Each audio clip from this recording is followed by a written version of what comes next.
Hello, hello. This is Christina Barr, and you're watching Black Tea News.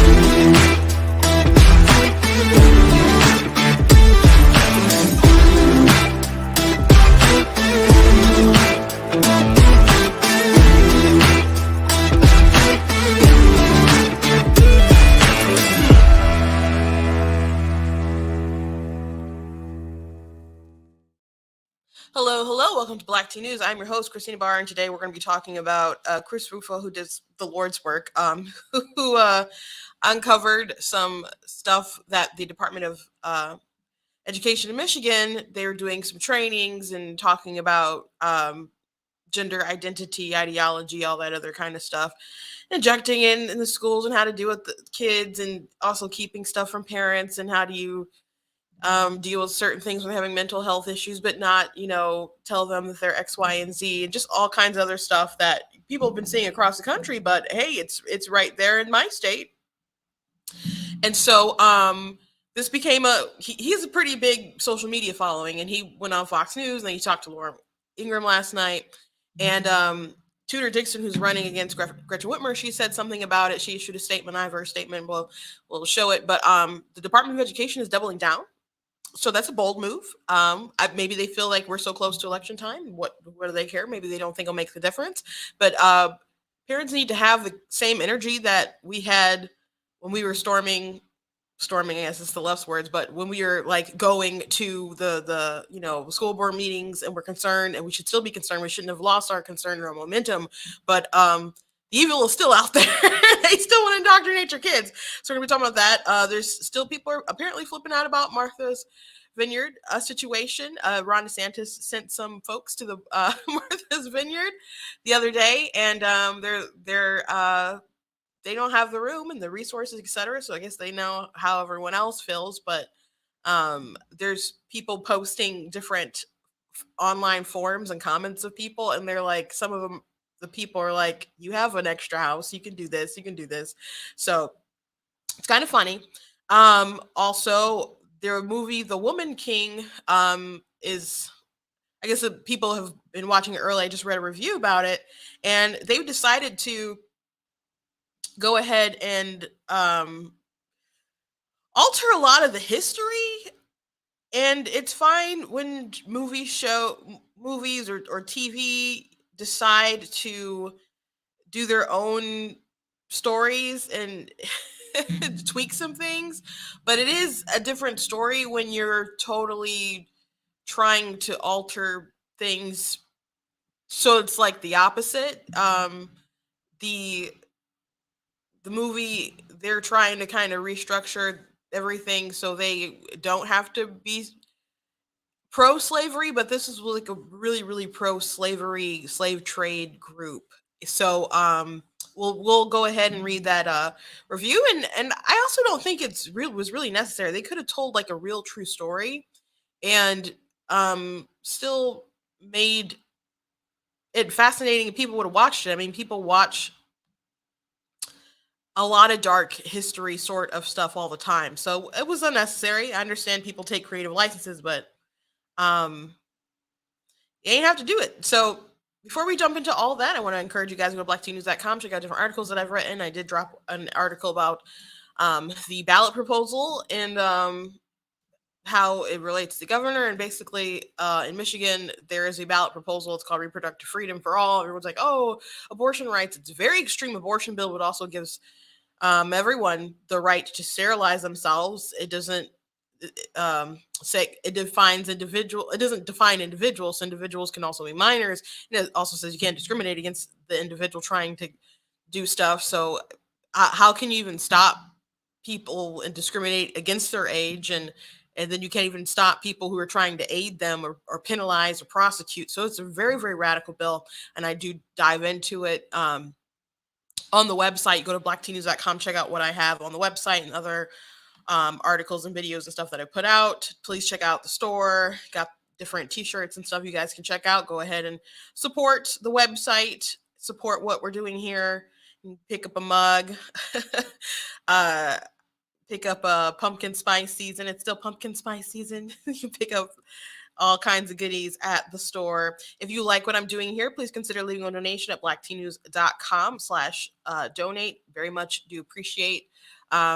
It costs to run the site, to stream stuff, my software, to travel, all sorts of different things. So if you like what I do here, I would appreciate if you can help, if you're able to do that, whether it's a gift of $10 or $20 or 50 or more, whatever you can do, it's very much appreciated. So you can go to the website and do that. Otherwise, I thank you guys for liking, sharing, commenting, watching live, watching back later, all kinds of stuff. And I did just share a video on my Facebook feed.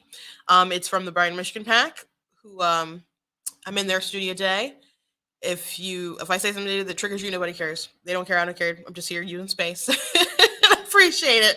But please go ahead and share that around, especially if you're in Michigan.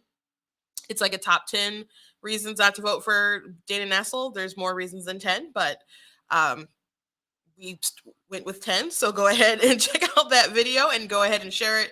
I'm sure you guys will recognize my voice doing the voiceover. So let's go ahead and jump into it. You guys know I like to start with something a bit humorous, and this meme here comes from the grand old memes and Martha's Vineyard, and they're replacing here that, that sign they have: science is real, Black Lives Matter, no human is illegal. What's that? I can't see the green. Women's rights are human rights, love is love, and kindness first, that you see in every woke white woman's yard, and replacing that with warning 24 hours surveillance videos. Yeah, so some people are flipping out. There's a lot of people really angry at Ron DeSantis, as we talked about yesterday, and people are angry at Abbott. Now, they do have people sign like waiver forms or disclosure forms or whatever, so they do ask. I don't know how detailed it is when DeSantis sends people, but I have seen like the forms, and they do have it in Spanish too. So they do ask, like, where do you want to go? Here are your options. You want to go to New York? You want to go to DC?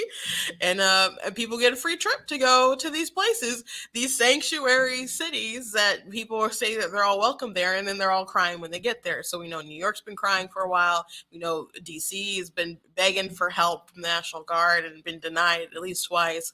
And so DeSantis sent people to Martha's Vineyard, and people are acting like they've dropped them off in the 8th circle of hell or something, as opposed to like being a paradise where all the libs escape and have, say, their second property or third property or how many other properties they have. So so there's some of them trying to provide resources and other stuff like that, but at the same time they know that they can't stay there. Some of them are like, oh, I just thought this was gonna be like a weekend thing, or they're trying to stay. Someone has a really good thread of going through like different Facebook post from people within the vineyard, and they're discussing what are they going to do. And someone's like, well, I have some like clothes that I can maybe give them. And someone's just going under people's thing, like, you have 2 rental houses, like they can stay in one. So it's just funny watching them kind of turn on each other. But yeah, it's nice that some people are doing some nice stuff for them, but obviously they don't want them to stay. They don't intend for them to stay. And they're running into issues. And it's pretty funny watching everyone on the left flip out about it, especially in the media, pretending like Biden wasn't shipping people off all across the country, pretending like it's just a thing unique to Republicans. But maybe it's them doing it, and they're saying, oh, it's for political reasons to get the MAGA crowd all excited. No, it's an Alinsky rule. It's a rule for radicals. I talked about this yesterday. Make them live by their own standards, by their own rules. And so they wanted, like, all these people here, they didn't want a closed border. Now they can at least understand a little bit what that's like. It's different when someone else is paying the consequences, and it's all like a theory in your head about how the world should work. And then it's different when they're on your lawn. So this is a reaction. So, what are the most difficult challenges right now? The difficult challenges are we have, at some point in time, they have to move from here to somewhere else, right? We don't have the services to take care of 50 immigrants and We certainly don't have housing. We're in a housing crisis as we are on this island, and so we can't house everyone here that lives here and works here. We don't have housing for 50 more people. Sure you do. You can make the space. You can make the space. Just move your pool table around. I got some space in that comfy closet. Get rid of all your shoes. Maybe put them in the basement somewhere. You can make some room if you really wanted to. But they don't. It's all virtue signaling. There have been a post or two that I've seen where people are kind of condemning their liberal counterparts and we say we're for this and we want them to go, or we're going to kick them all out. And folks are like, yeah, they don't have the space. They can't stay here. So I think it's a hilarious story if people think that I'm a terrible person because I find it humorous. I don't know. There's that line, that meme from a TV show, Rick and Morty. It's like, your boos mean nothing. I've seen what makes you cheer. So I'm, I don't care. There's some journalists that are pointing out that taxpayer dollars are paying for the flights to fly people elsewhere to Martha's Vineyard or busing people. And so some, conservative commentators are just like, this is laughable that now Democrats are pretending to care about fiscal responsibility. They're shipping them elsewhere. But are they supposed to just continually crowd in these border towns and overrun those areas there? Again, the Biden administration, they'd have these people come and they were housing them in different facilities, but so many were coming, they started sending them other places, dropping them off across other places, or just releasing them into the interior so that they didn't have the big optic mess of people sleeping in underpasses and other stuff before. So we still have a huge border crisis, and Biden is shipping people off for political reasons, releasing people into the interior for political reasons. And if other people are doing it for political reasons to own the libs, etc., or at least to just make people have to deal with their hypocrisy, at least deal with the hypocrisy. And what would be best if people could collectively come together and realize, you know what, I've made a mistake and we do need to actually talk about policies to fix the problem. But that's not what they'll do. At the White House, they'll pretend like they're doing something. It's crazy to hear how they try to spin different stories to be like, well, we were for border security the whole time and we're doing this and that and this and that, and we've arrested X amount of people. Yeah, you're going to arrest a lot of people when the border is flooded with more influxes than we've ever seen before. But that doesn't mean proportionately that you're doing a good job. Just because you have a lot of arrests, you should be arresting a lot more, or you should have people that should be staying in Mexico and other places, not even getting into the U.S. So it's not impressive that you're arresting more people when people shouldn't be here. And you have people come across the border like, oh yeah, we know it's open. Everyone knows it's open. Thanks, Biden. But they try to spin it. That's what they do. But I'm sure we'll continue to keep laughing about this story. But let's move on to something far more serious. So Chris Rufo, if you're not following him, you should follow him. And also, if you're not following Libs of TikTok, you should follow them too. But his handle's at real Chris Rufo. I'm a little surprised that he still has an account, but on Twitter. but he does really important work. He has a newsletter and stuff that he sends out too. But yesterday he reported the Michigan Department of Education instructed public school teachers how to facilitate child sexual transitions and recommended that teachers keep a child's chosen name and pronouns a secret from parents, even if the child is suicidal. This is all on video. So the training program follows the basic narrative of radical gender theory. The presenters claim the West has created a false notion that gender is binary in order to oppress racial and sexual minorities. In response, teachers should work to dismantle the systems of oppression. They also have, I got one of the graphics here.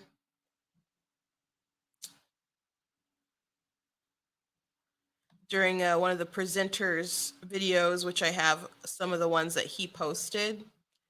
So you got sex assigned at birth. they really want to make that a thing, that when you don't say you're a boy or a girl, that's just like something that the doctors look at your genitals and they just assume that, because what how else can they know? But if you are two or something and you start playing with dolls and you think your sister's dress is pretty, then that's your gender identity. You could be letting people know that you could actually be a girl instead of a boy, and then you'll start wearing those things, and that's how your expression is, how you express your how feminine you are, how masculine you are. And then of course there's your sexual orientation, and that's who you actually physically like, attraction to boys and girls, etc. So this kind of stuff that they were training there. So I'm going to go ahead and play one of these videos, or a snippet of it. But Chris said the trainer, Anne-Marie Robinson, who says she is a black masculine identified cisgender lesbian and uses the African name Kofi Adama, says that gender is an infinite spectrum, including identities such as gender fluid, gender queer, butch, stud, and questioning. How is liability? Oh, that's the wrong one. How is liability?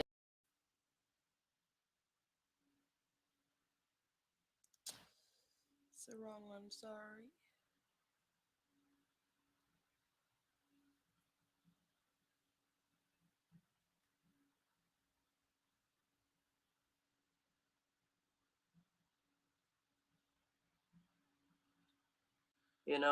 And there's some terminology related to that as well. Left of femme, being a butch, being masculine presenting, being queer, being a stud, gender normative, gender fluid, gender neutral, and gender non-binary. There's a lot of terminology out there for us to learn. And then lastly, at least for today anyway, is sexual orientation. I'm sure that's a term you may have heard of before, or you call it attractionality.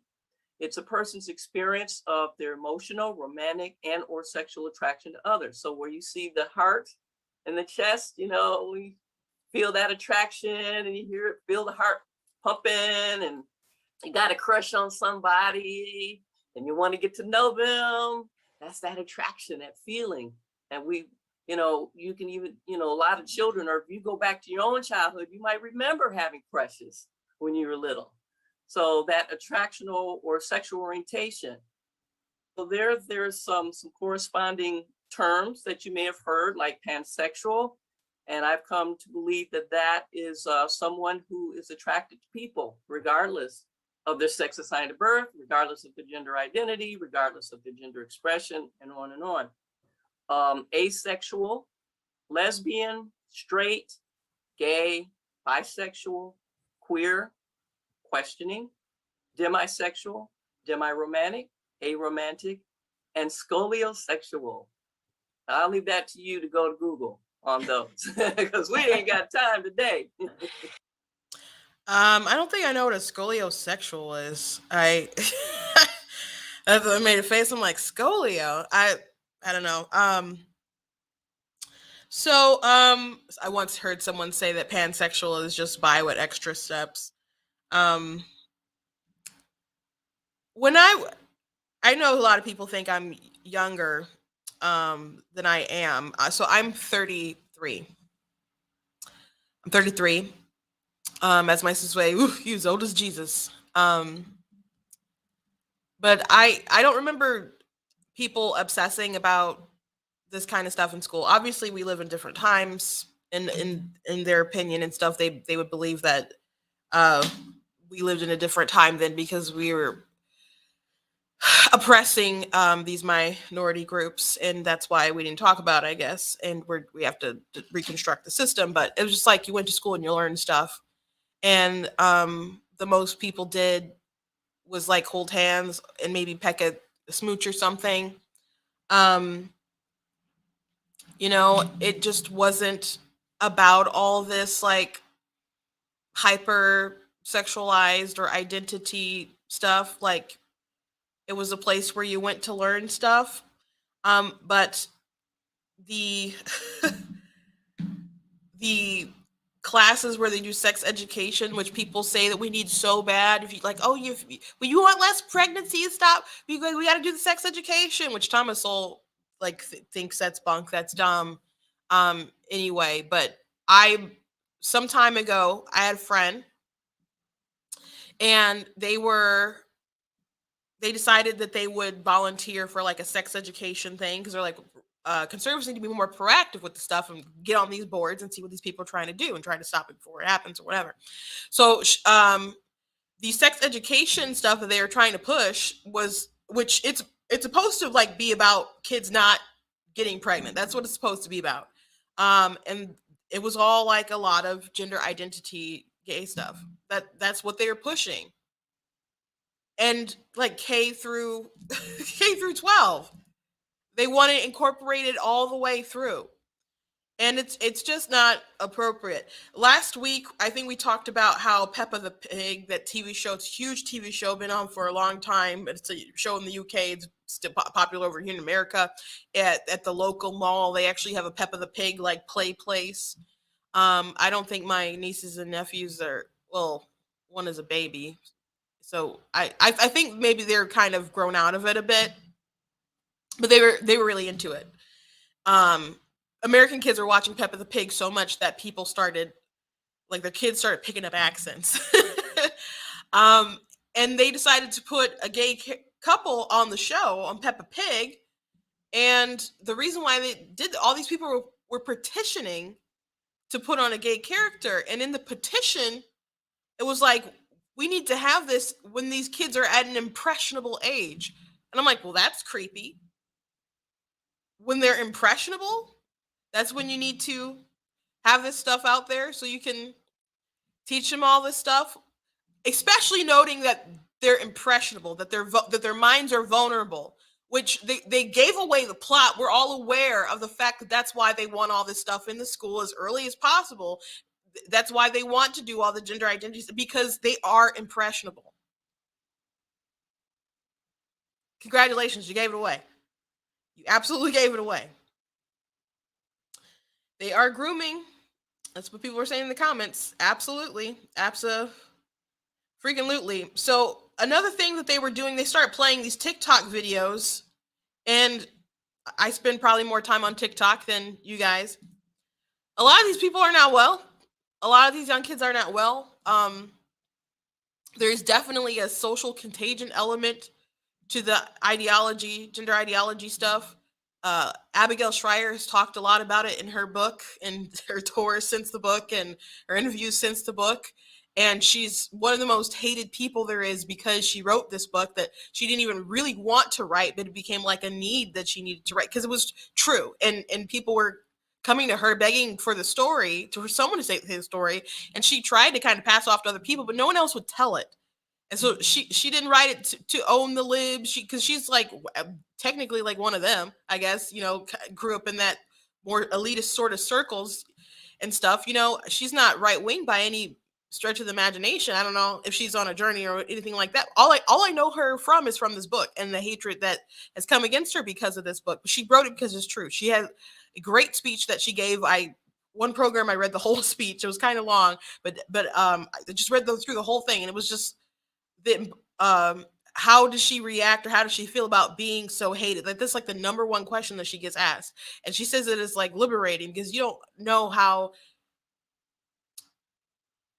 much you can appreciate free will until you're like battle tested like that, and you're still willing to stand up against the whole system and say the truth, essentially, is what the piece boils down to. It's a great piece if you want to find it, look for it. But people hate her for pointing out the fact that the explosion of gender identity, especially like in the bracket of like teenage girls, is unusual, but like collectively sort of self-harming and sharing each other's pain and doing things like being anorexic and cutting and other kind of stuff like that. That's not so unusual in certain age groups, but this is what's like replacing that. We empathize with each other and we share pain. There's a social contagion element to this stuff. So now they're like playing these TikToks from these kids who are confused. A lot of them are hurt. A lot of them have, if you listen to people who've detransitioned, they'll say, hey, I had other things that were wrong with me that no one bothered to even get to the root of it. They're so quick to diagnose. And in Canada, you can't even do anything other than affirm, really, because otherwise it's like conversion therapy. So we just live in a really weird world. But here's some more of their presentation. So the first set here are folks who identify, these are all about gender identity. And then the next slide is going to be about gender expression. So trying to sort of differentiate between these two concepts. Yeah, so here are the voices of some folks talking about gender identity. Hi guys, so I've been getting a lot of questions about my pronouns recently, which makes sense because I'm a very androgynous person. But last night at about 2 a.m. I put in my bio that I identify as agender, which is different than non-binary because non-binary is like neither gender, right? Agender is like the gray area between genders, it's neutral. And I feel that way because I don't like being associated or conforming to the stereotypes of either gender. So really any pronouns work, she, her, they, them, he, him, just whatever y'all feel like at the moment, it's all good. Thank you. Yeah, so that was actually a employee of the Michigan Department of Education, Kim Phillips Knope, Knope. So I'm not sure if that K is silent, but there's more. There's more. Hi, my name is Elise. I've used she, her pronouns all my life. But recently, and for a while, I've been struggling with gender issues as well as a whole lot of other identity things. So I finally gave in and ordered a binder for myself, and it just came in today. And I have never been happier with how my body looked since I was a kid. So if you guys wouldn't mind using they, them pronouns to refer to me in the comments, that would be really, really cool. I'm just trying to see if they make me more comfortable than she, her pronoun. So, in case you don't know what she's talking about, binders, she's talking about binders for your chest, to bind it to restrict her bosoms, which, by the way, they sell at Target. They sell that, it's like getting mainstream. Like Target partnered with somebody or something, and they sell that stuff at Target. Which Target is a super woke place, but they don't treat their employees like they're super woke, by the way. I used to work at Target. I called it the place where dreams go to die. It's a great place. But yeah, chest binding, which I've heard people talk about how painful it is, especially after a long time wearing that. And I can understand some ladies not liking their bosoms or their shapes or how big they are or how uncomfortable some can be. But to bind and restrict yourself like that, and also to need the affirmation of the he, the they, the them shit, there's deeper reasons and issues why people need that sort of affirmation so bad. And if you don't give it to them, people are like, you're gonna make someone commit suicide. That's what people tell you. They try to do this emotional blackmail. And it's like, if affirmation is not affirming and going along with it is going to lead to people hurting themselves, you're admitting there's a huge problem there. And wouldn't it be better, instead of the whole society tiptoeing around this person and offering a false reality, wouldn't it be better if we got to the root of why they feel that way and just treat that instead? It doesn't make any sense. It doesn't make any sense in the least bit. Here's the next video. Here's a teacher asking how to respond to a student who claims to have she, he, they, them pronouns, and the trainer then responds, "Go with whatever the kid says." So I had a little girl who was born a girl in with me the other day, and then she shared some information and she wanted to go by a different name. And then when she shared her pronouns, I was just confused because she said she, he, they, and them. Mhm. And I was kind of like, I didn't know, I just was confused, and I wanted to understand it a little bit better. Because I was thinking, well, wouldn't it be like just they and them, or and then I just went with it. I was like, okay, honey. But I just I was just confused. Maybe you could just share a little bit about that, or Yeah, absolutely. It's a great with question. Yeah, what Kofi. the kid says. Go with what the kid says. just go with it. Okay. They're the best. They're the best experts on their lives. They're the best experts on their own identities and their own bodies. Yeah, and just go with it. You may have to sit with some discomfort sometimes, and that's okay. So I just want to go back to the other video that we watched, because as we were watching that one, it was like stirring and just sitting in my brain. I'm just like, they had the audacity to play that video of this girl talking about binding her chest. Is that the thing that they want to promote at the Michigan Department of Education to people, for women to be so upset with their bodies that they would restrict it in such a way? Like, we say female is future, like that was the thing that people were saying. And when did that start? Did that start in 2016? I don't know.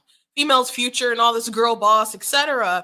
But at the same time, we're encouraging this hatred of our female form. Now, if it's not unusual for people to be uncomfortable, especially growing up, going through puberty, experiencing changes, not looking in the mirror, not quite liking what you see. Like, but it's normal for people to grow out of questions that they might have of gender dysphoria if you leave them the heck alone. But that's not what we're doing. That's not what we're doing as a society. There is a social contagion here. There is a social contagion here. So I don't know what possessed them to pick out whatever clips that they picked out. And believe me, there's so many to choose from on TikTok of these people talking about their experiences. But to pick out one where someone's like, I got my chest binder today. That's crazy to me. That's crazy. And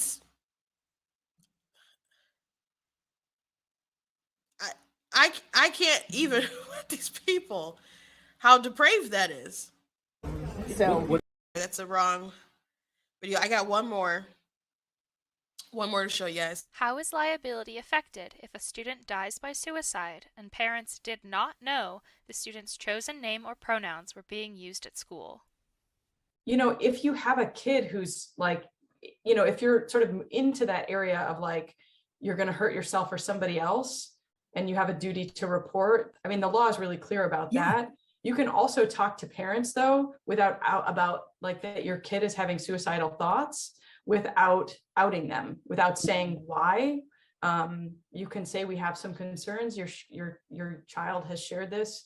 I would 1,000% recommend working with the student to let them guide that process. So it's interesting that they felt that they needed to ask that question. But there have been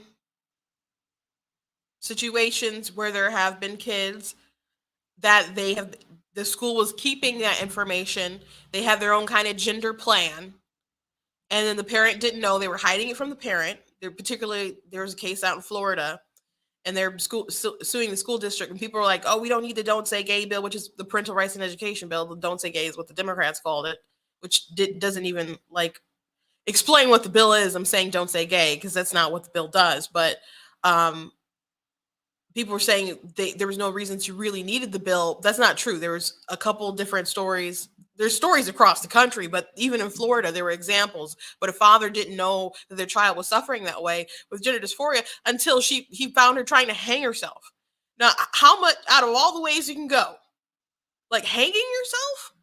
How like distraught do you have to be to go to those lengths? And so he got her daughter out of that school, and they got her some help, and they said she's not suicidal anymore. She doesn't struggle with gender dysphoria.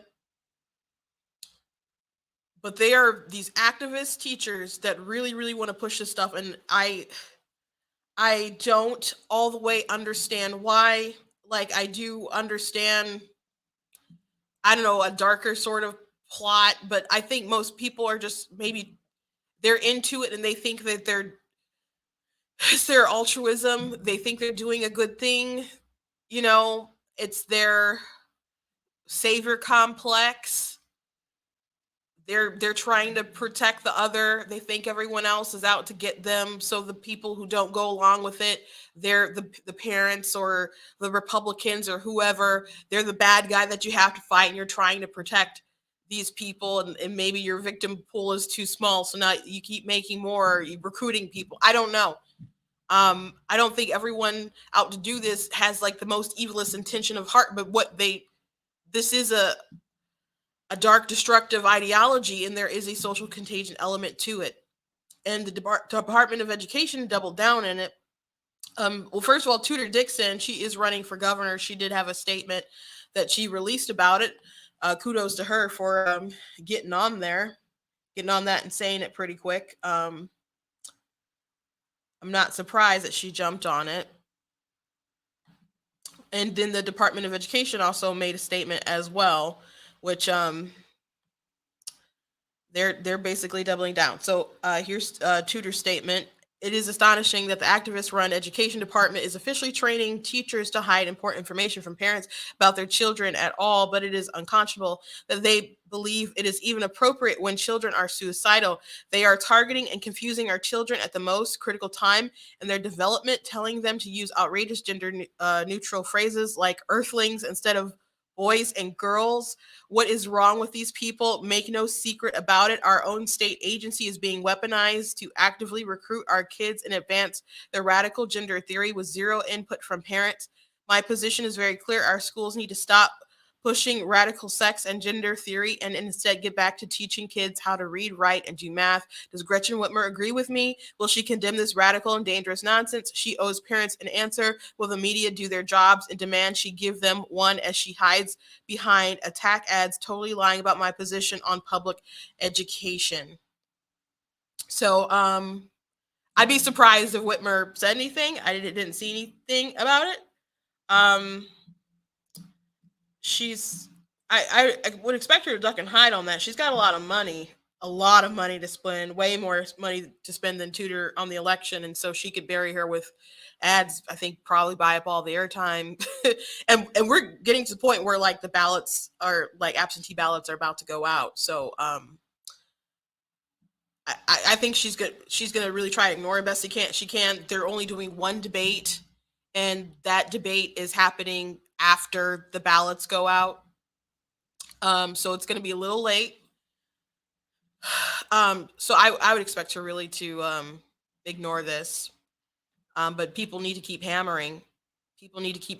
And they need to reach out to churches and teachers and schools, and people need to go back to the school board meetings and talk about this stuff like they were doing with the critical race theory. So here's a Department of Education. The Michigan Department of Education believes that protecting and respecting all children takes a partnership of parents, educators, and students. Family engagement is foundational to work with and on behalf of children, and collaborative relationships among parents, families, educators, and school staff are necessary to support the health, well-being, and academic success of every student. School staff are encouraged to work closely with parents to meet the needs of their LGBTQ plus students because of the central role that the support of the parents and other caregivers plays in young person's life. So that's all they had to say about it. They didn't condemn it or anything like that. They think that they're doing a good job. What they're doing there. Now the the Democrats in Michigan, there was a social media post, and I've talked about this a ton, where they talked about where's this idea that came from that parents are supposed to have a say in the children's education. And they're like, they're not, the parents aren't the client, the society is the client. And when I first saw it, I was like, this is weird. I'm like, this can't be real, because it was so extreme. And I used to work comms at the Michigan Republican Party. I would never post something like that. And if I did, I'd be like fired. Like, I don't even think there'd be a grace period, just gone. Like, And there'd be a statement like, we fired the traitor. Like, there's no way. But it was up for a minute, and I went on their page, and yeah, it was real. And after enough backlash, they took it down. And like, oh, this doesn't reflect our Democrats. Poppycock. Of course it does. Of course it does. And I'm like, who is the society? Who is the society that gets to decide? And why isn't the parent a part of the society? So this is the kind of stuff that's going on. And if it's happened in my state, I know it's happening in yours. And this isn't some little district thing. This is the Department of Education, the Michigan Department of Education. So, we need to do something. So make sure that you're talking to your friends and your neighbors, everybody, and telling them to go out and vote down every one of the D next to their name, I guess. And if you live in an area where they're going to win anyway, someone of the D next to their name, if there's like multiple stuff going on, like in a district, school district or something, try to pick the least crazy people as possible. Go on Facebook pages, make a call if you can, go to a local meeting, do what's best at the end of the day for your family, for the community. But there's too many wackadoodles in charge in Michigan, and it could possibly get worse if we lose our control in the House and the Senate and stuff. We can't let that happen. There's so many radical things, including the ballot proposal, but they'll just double down, especially if everybody's a lame duck. Especially if everybody's like a lame duck. Forget about it.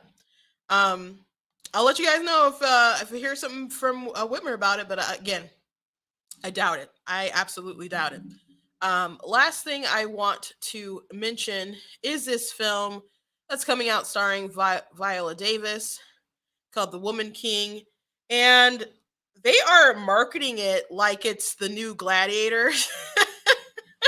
Like it's the next Gladiator or something like that. Gladiator with Russell Crowe was such a good film.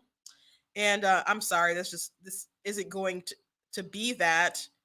Christina, haven't seen it yet. How can you say that? Come on. It's just not going to happen. But it looks fairly interesting. However, there's some notable things about it, like it kind of ignores history, and there's a lot of like historical stuff that takes liberties, and that's fine. It depends kind of what it is. If it's okay with how much they tweak stuff. Like I really like the film Greatest Showman. They obviously were not historically accurate with stuff, but I love the film. And it's a happy PG movie, not even PG-13. It's like PG, I'm pretty sure it's PG, not PG-13. And they had a goal as far as like their runtime. They want to be a family-friendly movie. I understand not having like Civil War like participating in these. You saw elements of obviously racism. They didn't talk a ton about it, but there's like hints of it. But they left some stuff out. I can understand that.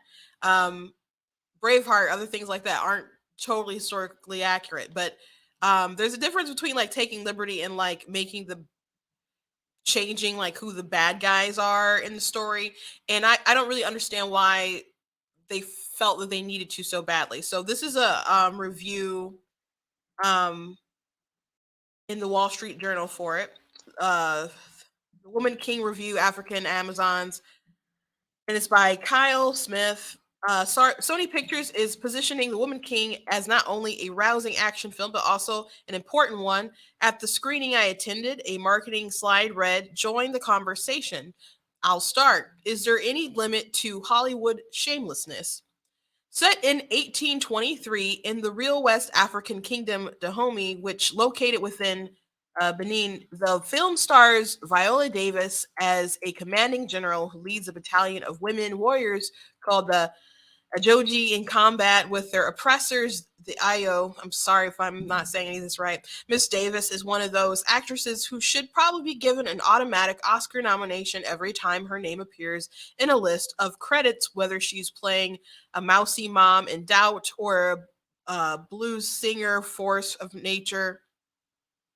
In Ma Rainey's Black Bottom, she always drills into her character, and as usual, she is captivating here. Wearing a bushy mohawk, Miss Davis's Nanishka fiercely leads her troops through exacting workouts and schools them in the group's credo. No husbands will be accepted, no children will be produced. Through the eyes of the new recruit, ooh, ooh.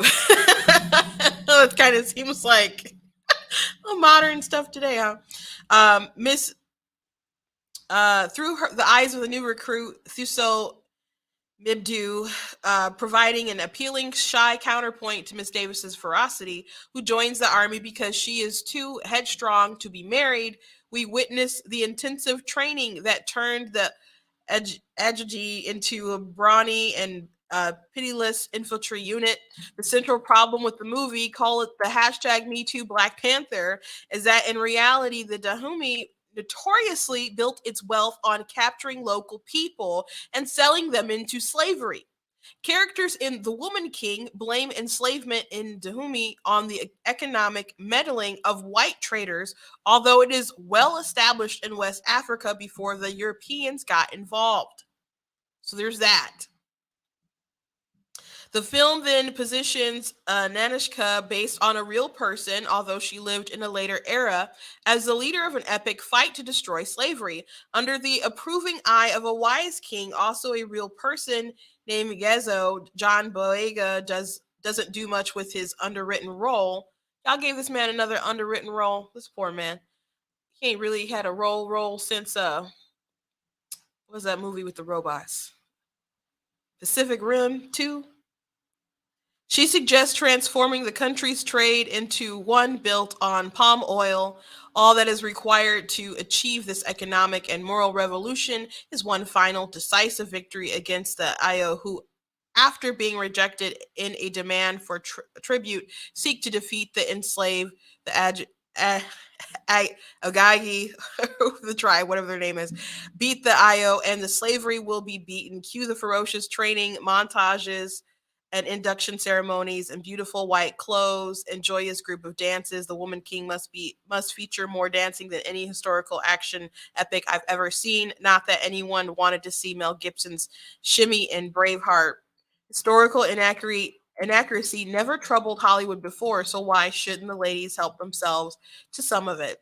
Fair question, but there's a difference between stretching the truth and presenting the opposite of it. And even on its own terms, The Woman King is ponderous and mediocre. Written by Dana Stevens from a story by Miss Stevens and Maria Bello, and directed by Gina Prince, by the Wood, whose 2020 Netflix action film The Old Guard drew large audience. The movie's women warriors, dubbed the Dahomey Amazons, are so strong, dedicated, loyal, brave, and indomitable that they're a little too dull. There is a wasted opportunity here that typifies a 2020s approach to filmmaking. Even a couple of decades ago, a film like this might have pondered how women could plausibly win a battle against physically larger and stronger men using their smarts, setting up traps, for instance. The movies have a long and exciting history of showing us how underdogs can triumph via guile, cunning, and misdirection. But in 2022, women must be shown simply out-muscling men, no matter how unlikely it appears on screen. The victim of a horrible rape, Nausicaa is bent on revenge, and so we are treated to the sight of Miss Davis, who is 57, a positively geriatric age for 1823, overpowering a much taller, much younger, and much more physically fit man in single combat. To make matters worse, the soldiers communicate almost exclusively in sweeping declarations and motivational speeches, a subplot bringing in a romance between a young warrior and one of the Brazilian slave traders whose father is white and whose mother was from Dahomey, barely registers, and only real plot twist in the movie is a suddenly revealed coincidence that is simply dropped on the viewer with a shrug. That woman can be powerful, is it news? And Miss Prince by the Wood is so focused on making her Amazons amazing that she forgets to make them interesting. So I thought it was a really good point. I mean, I haven't seen the movie, and this isn't something I'm going to run out and see. Anyway, I've seen only 2 movies in the theater this year. About there is, I don't know, this desire, this need that they want women to just outmuscle men, and women aren't physically, they can't match. We just can't match. And I don't like admitting that. One time I was playing basketball with some friends, and one bumped into me and I got knocked down, and I ended up like scraping my cheek so much that it like was like a burn. And he felt so bad and so guilty that he knocked me down. And I was like embarrassed that I was knocked down. And I was just kind of like, oh, and I'm physically bigger than him. I wasn't as hefty as I am now, but I was still, and he's like, oh, so guilt ridden. I'm just like, darn it, weakness, you know? So it doesn't please me to admit that men are just physically stronger than women, but it's just the truth. But one thing that my sister liked about the newest Predator movie that came out called Prey was that the main heroine, obviously was a female, but she was able to overcome the Predator because she was apparently very wise and was doing smart things. From what I know, I didn't watch it, but and even like in the original Predator, they were all getting their butts handed to them. They couldn't just outgun them. They weren't strong enough. One person like in the group actually tried to like, I don't know, battle warrior the Predator, and that didn't work. He like easily screamed, he died like off screen. And when it came to Arnold Schwarzenegger, he had to lay out all these traps and stuff for him. And he couldn't do just a head to head. And even like the Predator tried to do like a head to head just to play kind of sport with them. And that ended up being his downfall. But if you have an enemy that's just like so much bigger than you, you can't just overpower them just from your female energy. So, but that's not how they want to make film so much nowadays. It's just all about the girl boss moment. But what is really interesting, and again, I don't have a problem with tweaking some things about history. I have a historical fiction fantasy that's pretty much alternate history, and it's obviously known, in the series that it goes that route. So I don't mind tweaking some stuff, but they're the bad guys. They're well into the slave trade before like the white people really came, and to make it seem like they're the virtuous ones who were getting out of it, and the evil white man introduced it. Like, no, that's not how the story is. Like, in the least bit in like the real history. And so I said, if they just were kind of honest with the history, because people observing, I'm sure there's gonna be a lot of people who don't look up anything about the movie or gonna watch it, and they're gonna be like, oh, this is so cool. And if they do what I do when I watch a film that has like some historical stuff to it, obviously if I was in the movie theaters, I wouldn't be like live Googling stuff. But if I'm at home and I'm watching a drama and it's some kind of historical thing, I'm like looking up stuff as I'm watching, like, is that true? Is that true? Maybe I'll wait kind of more toward the end or halfway through, but I'm just like researching and learning stuff. And I think it's good that people do that. I don't know if everyone does do that, but that's at least what I do. And so I'd be like, oh, that's messed up. But if they did do it kind of more in an honest vein of these people were entrenched in this, I think people would still go out and see the film. I don't think people would be so woken against it that they'd be like, oh, we can't support this movie because of this actually historical thing in this African tribe happened. I don't think that would have happened. I think people would feel better about the film if it just took a more honest approach, as opposed to trying to make these non-noble people noble. Like, people understand that, I guess maybe not enough people understand, because maybe it's not talked about enough, that slavery used to be like the way of, it's not the white people world, just the way of the world. So I don't know if the goal is to really try to remind people or make it not remind, I guess, make a false sort of statement that this is something that's was taught by the white man and exacerbated by the white man. A white man is why we got to keep why we've had it for so long. As opposed to just saying everybody basically participated this in some form or another, and it's a bad thing. And we're happy that we've kind of moved on from in a lot of places, but it's still a thing that's happening in the world. And instead of just shifting, if it was just accurate, I'd been like, that's interesting, you know? So I don't understand like the whole sort of swap. I mean, I guess I do. But if they were so concerned that a real true story wouldn't have sold or people wouldn't have supported, I don't think that's true. And if that's the reason, I think that's sad. I think people would go support like an accurate representation of what happened with some like cool embellishments, you know, in the battles and stuff, you know, creating hype storylines between characters. Like, sure, do that stuff. But I think people would still support it if they were a little more honest with how the tribe was, as opposed to like this narrative. Now, I don't see people really talking about it beyond like a couple handful of conservative commentators.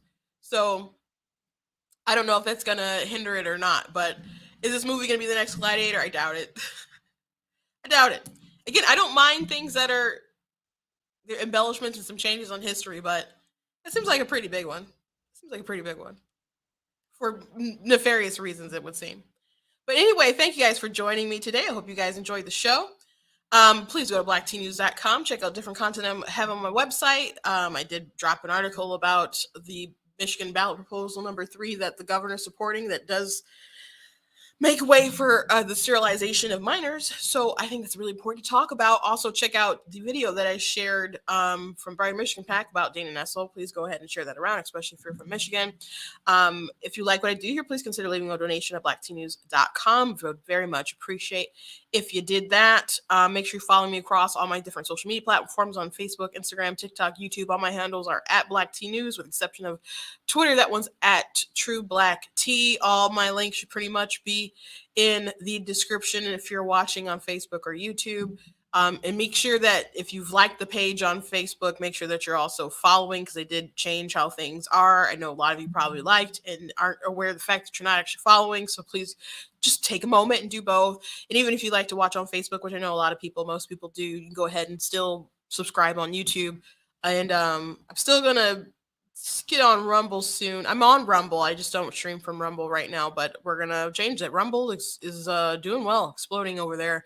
Some people were kicked off platforms, and Rumble is a place that will accept them. But anyway, God bless you guys, and I will see you next week.